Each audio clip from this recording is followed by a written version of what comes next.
Thématique B, l'individu responsable dans son environnement.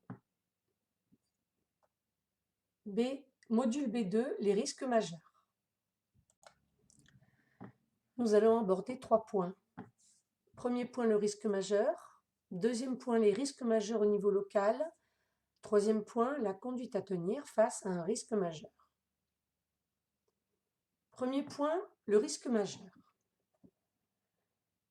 Un risque majeur est la possibilité qu'un événement se produise entraînant des conséquences graves humaines et matérielles qui dépassent les capacités de réaction de la société.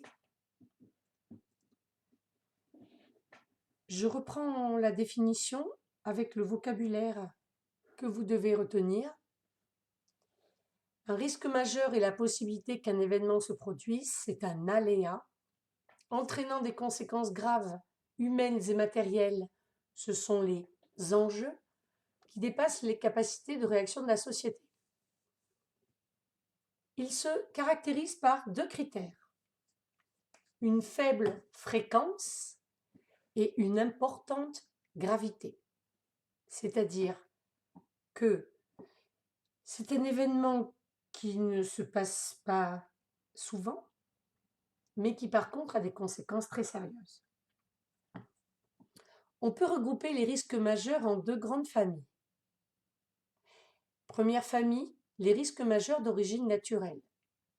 Les inondations, les mouvements de terrain, les feux de forêt, etc. Deuxième famille, les risques majeurs d'origine technologique. Ce sont des risques industriels, nucléaires, dans le transport de matières dangereuses, les ruptures de barrages, etc.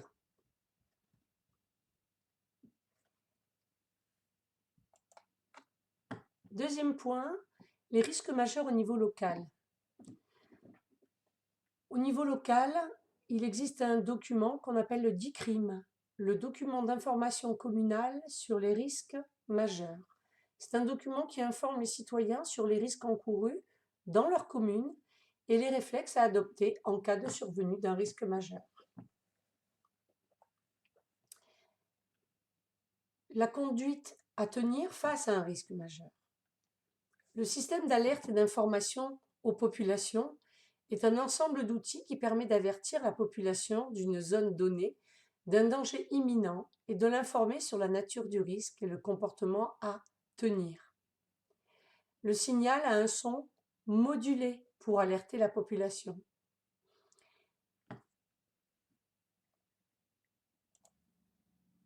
Voici ce signal d'alerte, écoutez-le.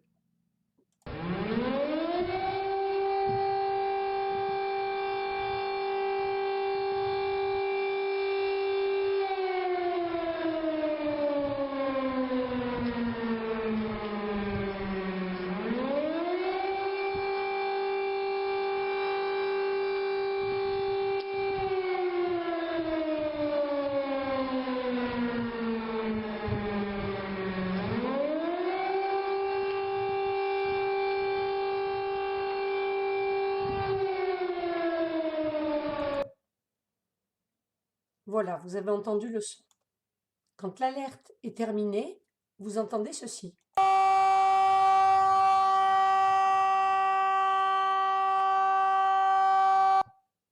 Voilà.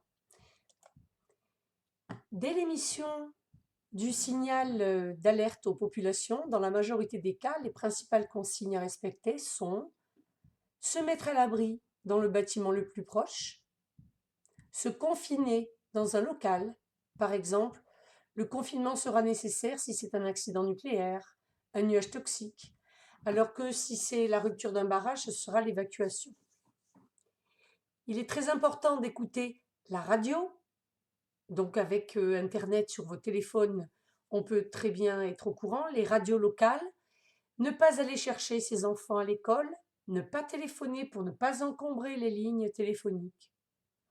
En cas d'accident industriel avec émanation toxique, il faut éviter toute flamme et toute étincelle.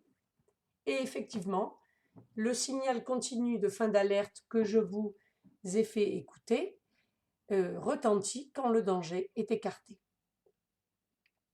Il existe un plan particulier de mise en sécurité qui est un plan d'organisation interne mis en place et déclenché par le chef d'établissement dans son périmètre de formation. Il prévoit des dispositions pour assurer la mise en sûreté des occupants et l'autonomie de l'établissement en attendant l'arrivée des secours.